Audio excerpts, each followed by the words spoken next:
In today's episode of Inside the Mind, we sit down with Ria Karim, the owner and founder of D Junction app. The Junction app is your entertainment hub for all things Carnival and entertainment. Keep it locked as we go inside the mind of Ria Karim.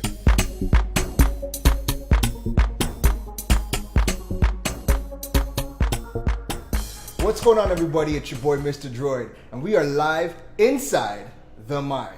The show where we get to sit down with some of the Caribbean's top entrepreneurs, give you guys the history of them, what they're up to, what they're diving into, and really see what it takes to be an entrepreneur in this climate. Today, we got one of my good friends, Ria Karim. What's up? How are you doing? Good. I'm good. I'm tired, but I'm good. You're very good, right? Yeah, very good. So, Ria is the founder of D Junction app. That's right. So, Ria, what I need to know is, I don't think I've ever gotten a story as to how you even thought about creating this app or getting this app put together. And I know this is a good story because if you guys have ever used the Junction app and you guys know what it's for, this has to have had a good story as to why you got into it. Well, first of all, I have to say thank you for listing me among the top entrepreneurs in the whole Caribbean and in the world. Why not? And secondly, you have to probably be one of like maybe 3 people in the whole of Trinidad and Tobago who have not heard this story because I feel like I tell it all the time. Yes. So, but just for you. Yes. Here just we for go. Me. So here's the thing. I am not a Carnival baby. Okay. By nature. I mean, later on in my life, I grew up in a very kind of conservative family, and later on in life, you know, we'd go up to town with some friends, check other friends, and watch mass and everything. So this would have been Carnival 2015. I was there with a group of girls, friends and cousins and so on. And we were not playing mass, but we were meeting friends in one band, and the others were meeting friends in another band. Yeah. And so we parked and we're trying to find where is this band and where is that band. So in between, you can't hear because this one you're calling next to a music truck. Yeah. The next one has no clue where they are because you know it's about 2, 3 in the afternoon, right? I have no idea where I am. You call somebody else, they're not familiar with Port of Spain because not everybody is familiar with Port of Spain. Yes. And we were like, okay, by the time you ask people on the street, and you know, I think Trinidadians like to prank us. I think they like to say, walk 2 miles in that direction, take 2 lefts, and then another left, and then go. Trinis are infamous for giving directions, so I can see where that's going. So at the end of, I would say, an hour and a half in this blistering heat, you know, makeup melting off your face. Drinks in hand too? No, we never met anybody, so no drinks in hand. It's like we just got there and we can't find anybody, and I literally was just exhausted. And this is before any of the fun started. Yeah. So I stood on a street corner. This is where the name came from. We had a big junction, and I'm just like, listen, telling my cousin who was with me, just pull out your phone and see if it have an app for this. Yeah. She's like, if it have an app for what? I'm like, see if it have an app, because we're trying to see if it have an app somewhere to find the people banned. Yeah.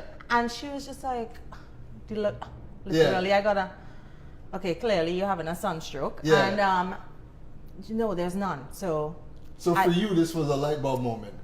I made that decision at that point in time. I told her, I'm like, I'm going to build this. And she was like, okay, great, whatever. Yeah. Let's go find these people. So hours later, we found them. Yeah. But I did not forget about this. Okay. So I started thinking, this can't be rocket science, right? Yeah. This is a problem that has existed for so long. Clearly. And think about the fact that we're not even in costume. You know what frame of mind I would have been in if I had all this costume, regalia and all kind of thing and all over me. You can't find a band. No, and then I started talking to people and realized that masqueraders every year in full costume, because Trinis are never on time. So who is going to meet the band on time? Although I have to say, when it comes to mass, people could find themselves on time. But then you have to keep into consideration too, we have Juve the night before. Exactly. Right? So exactly. That's a good reason as to why most people are never. But apart from that, how many people actually just stay with their one band? Sometimes they want to go check a friend in fantasy and a friend in whatever other band, and they all over town. So it really just was for me. Let me see how we can create a solution for this. Okay, so that kind of segues into the next step. I mean, take us to the process of how you went going about even getting the app built. Well, let's start with the fact that I am not a developer. Okay. And I am not what I would consider, or anybody would consider, a tech person. So you came up with the idea, and it was just to figure out what do you need to get this thing put together. Right. Yeah. So I did maybe a little bit of software development in college. I did a course, and then when I worked as a consultant in the States, we did some crash courses and so on. But this is the thing, I worked as a consultant in management and IT consulting company. Oh. So there was that marriage between business optimization and the technological solutions, that go hand in hand. Yeah. So how you take the tools and you build solutions to make businesses better. Yeah. And then you make businesses even better by building more tools and enhancing what you have. So I knew how to go about basically the project management side of things. Yeah. And I went straight back to the Gillette Group. Okay. I had worked for them in the past as their group marketing manager, and they are one of the leading and oldest companies in tech in the Caribbean. Okay. And I went to them and I said, look, this is what I want to do. So we partnered up, and we literally built this thing and rolled it out the Friday before Carnival 2016. So what was the time frame? Well, you know, it was between the conversations. I think I started off this conversation later on in the year. Yeah. And by the time we started developing, it took us a couple months to do the business side of things. But by the time we went to go live, I didn't even know if we'd be able to make it in time for the Carnival. Yeah. But here's the thing. Here's the funny thing. I went to an event on Carnival Thursday night, and a very, very tall guy stepped on my pinky toe and broke it. Oh. He broke my toe. And so the Friday night, I couldn't go anywhere. So I sat on my couch and I said, okay, we're going to do this thing. Let me put up a Facebook page for this Junction app. Yeah. Within, I don't know, 24 hours, I had like 3,000 followers on the page. The word was everywhere. I didn't do much besides the bands actually throwing out some social media, and I put out some social media as well. And the first year, I think on Carnival Monday, the app had over 45,000 hits. That's amazing. And that is with just 7 bands, not even some of the biggest ones. But I wanted to make sure that there was a big distribution of coverage. Yeah. So I had a Juve band in Chagonas, I had a Carnival band in San Fernando, and I had 4 or 5 bands in Port of Spain. Yeah. And that was it. I had no choice. There was no turning back after that. There was no turning back after that. Yeah, exactly. Okay. So now, being an entrepreneur in Trinidad, what are some of the challenges that you face, given that we tend to be risk averse? So what are some of the challenges that you face, you know, starting your journey? Well, it's really, really interesting that you said that we tend to be risk averse, because that adversity is on so many different levels and layers. Yeah. When it comes to the cultural and the family setting, you know, traditional families, you know, get a job, settle down there, work there for the rest of your life. So, you know, it's something dynamic like this is not very welcome. Right. Secondly, when it comes to lending institutions, they are also very risk averse. Yes, to entrepreneurs, unless you have. Yeah. Exactly. I mean, across the board, I hear the stories all the time, how difficult it is to get loans, to get startup facilities. And of course, there are state agencies and so on, and entities like Bmobile, for example, that are so readily accepting of their role in supporting technology and innovation in the country. And I had to give them that plug, because I'm super grateful for them powering my app. But the risk adversity really is something that is culturally ingrained in us, and you face it on every level. So for me, it was a challenge because I came out of a very heavy corporate life. So I'd worked in consulting. The security and the stability. Right, and so I tried to juggle the both. So that was the biggest challenge for me. Now, for me, my whole life is a juggling act, because I'm also a single parent. I'm running businesses, I'm trying to work and all of that. And then I realized I'd come to a crossroads and realized that if this thing is really going to grow more and really achieve its full potential, I'm going to have to give it my full attention. So let me tell you, that was really a heart attack kind of moment for me. Because you talk a lot about security and so on. And security, I mean, think about it in a setting as a woman and with a child and a future to think about. So it was very much a leap of faith, literally. So do you feel like as women, you have it even harder being an entrepreneur in the Caribbean? You know, I have these conversations with a lot of people across the board. And I think as a woman in general, working professionals, women with families and so on, it is very, very difficult. the challenges that we as mothers would face would be different from the challenges that fathers would face. The challenges that we would face in terms of the glass ceiling and our upward mobility. People talk about that all the time, but they don't discount the fact that we have so much more to balance on a home front and on a personal level. So for me, that has been an ongoing challenge. I mean, up to this morning, I was venting to a girlfriend and I'm saying, you know, this is really difficult because right now, you know, I have exams to see about with my son and lessons, and he had wisdom tooth surgery. He's going to kill me for this. But he had wisdom tooth surgery 2 weeks before Carnival. Ooh. So I am just like pulling out my hair. There's just a lot to balance. Yes, exactly. And the balance of life, I find is challenging because I feel like where we fall down a lot even in Trinidad and in the Caribbean is in terms of creating the supporting mechanisms for women and for families to progress in the workplace. It is also a little bit of a challenge when it comes to technology, because it is very male dominated, right? And there is even that stigma and that stereotype on a couple levels. Number one, that if you're in this space, you have to be a real techie person, right? Somebody was saying, they were giving a speech somewhere the other day, and they were saying, you know, when I was coming to meet with them, they were like, well, first of all, is a girl? And secondly, how to be some kind of a nerd? They literally said that. And then I walk into the room and they're like, okay, it's a little bit different, right? But I enjoy that.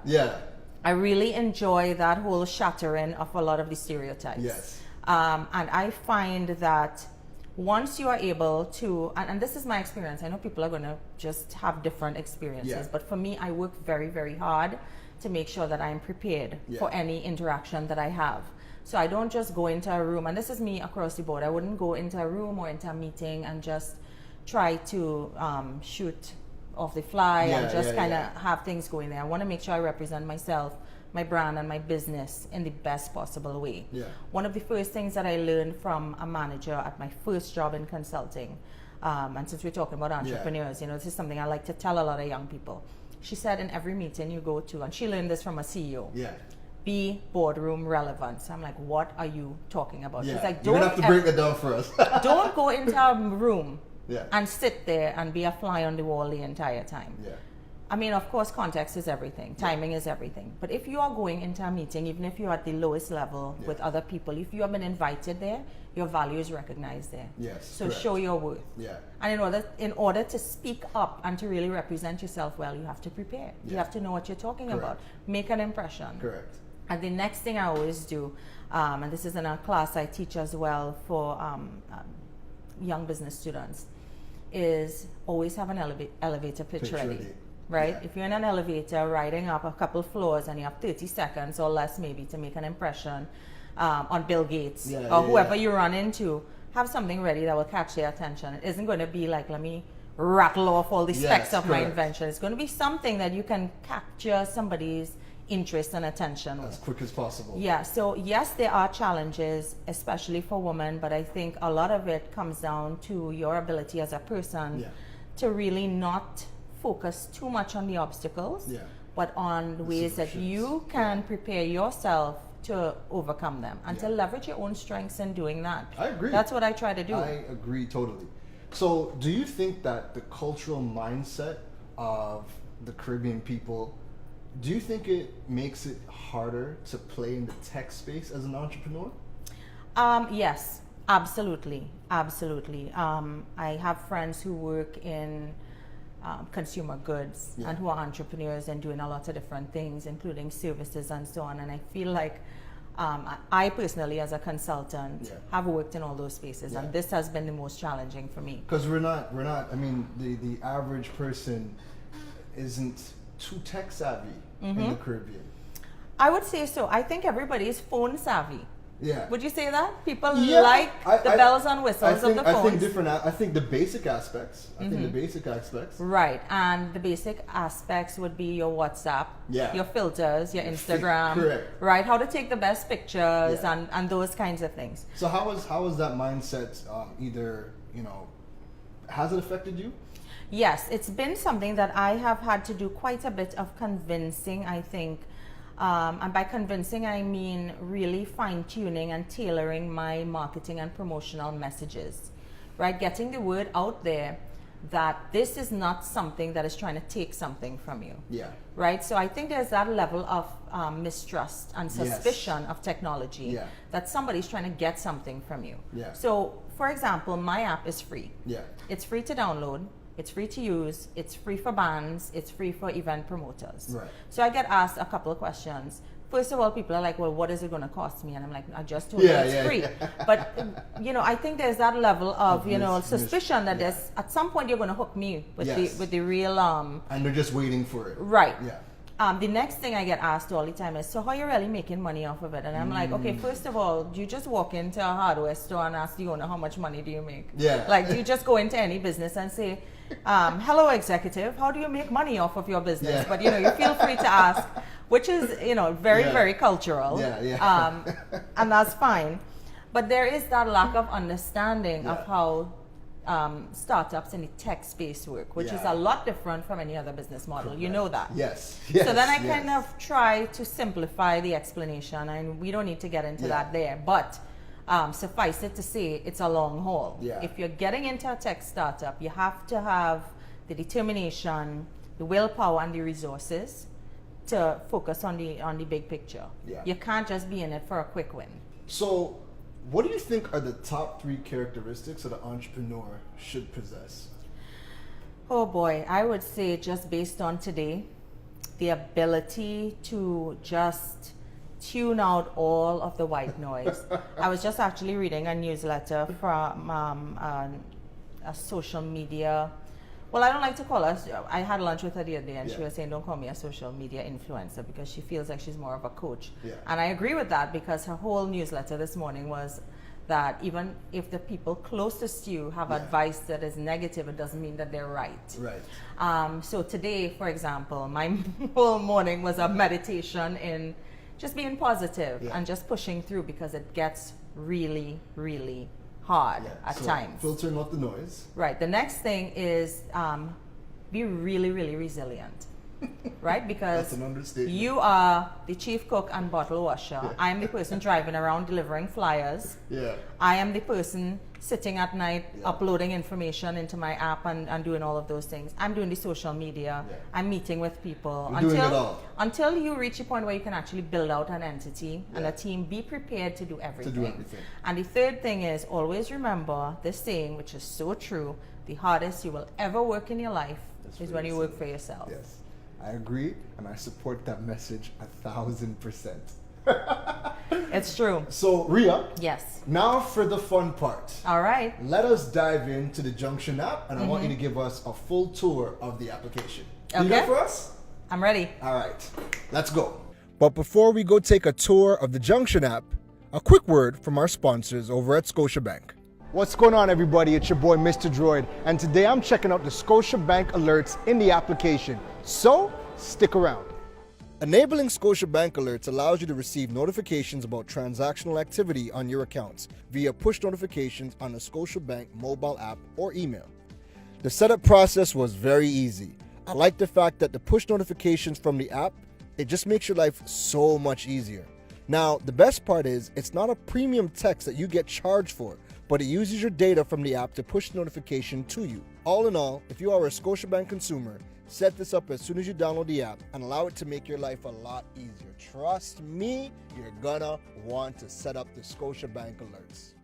Okay guys, so here's a tour of the Junction app. You can see my icon there on my home screen. So you select the icon and it takes you to the home page where you can see the 4 main features of the app. We have the band locator, our events page, a new safety feature which we just launched, and of course photos from Lime TT.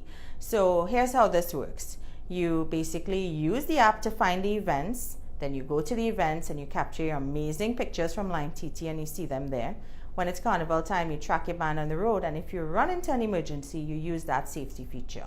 So let's look at the band locator feature. First, that's the most heavily utilized during Carnival.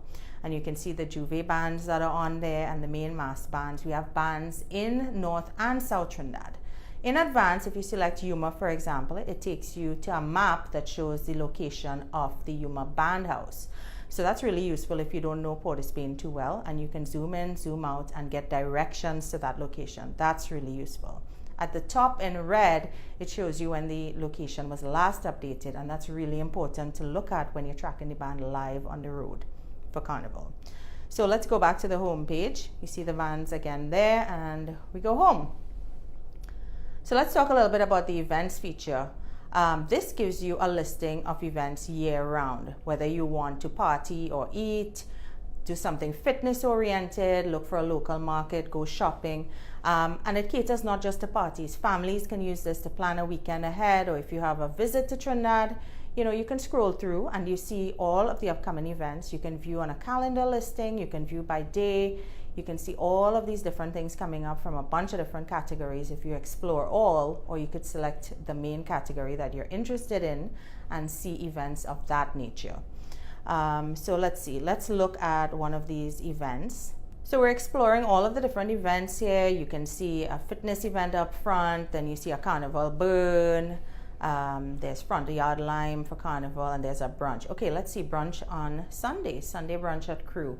So you see the social media sharing buttons, and then it takes you to a map. This is really useful because Crew, for example, is in central Trinidad. So if you don't know how to get there, you can use that map to find your way.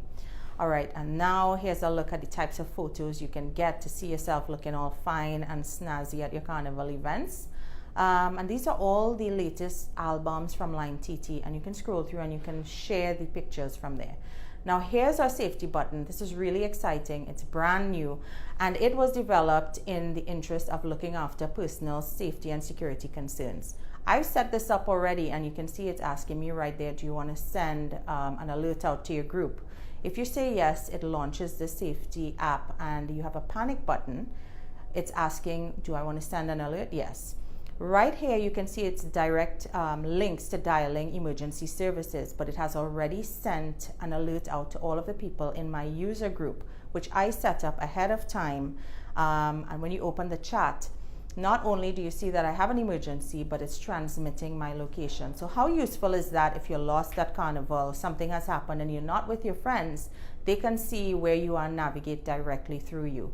But again, you have to set this up ahead of time. If you hold down that safety banner at the top, as I'm going to do now, it stops transmitting your location and sending out emergency alerts. So this is really important, but please remember, set it up ahead of time to use it for Carnival. And that's the junction in a nutshell. So that was a lot, and I'm glad that Ria, you got a chance to come and talk to us and really give us some information on what it takes to be an entrepreneur, some of the things that you've had to go through. And I know that the people watching this are going to get a lot of value from this interaction. So Great. Thank you for being the first guest on Inside the Mind, Ria. Thank you for having me. It's always fun chatting with you. It's always a pleasure. It's always a pleasure. And I really, really hope that I didn't discourage all your viewers now from launching into your own business. It's good that they know what to expect when they're jumping into entrepreneurship. But I didn't say this, and maybe I could say this in closing, that it is the most rewarding thing you can do. Yes. When you see all of your hard work and it's entirely coming from your mind and your fingertips and your feet hitting the pavement, you see it rolling out and coming to fruition. And you see you're walking by Carnival Monday and Tuesday and you see everybody using Oh my goodness, it is the best feeling in the world. Literally, it brings tears to my eyes sometimes. Ladies and gentlemen, Ria Karim. Thank you. It's your boy, Mr. Droid, and we're going to catch you guys in the next episode. So, peace out. Bye.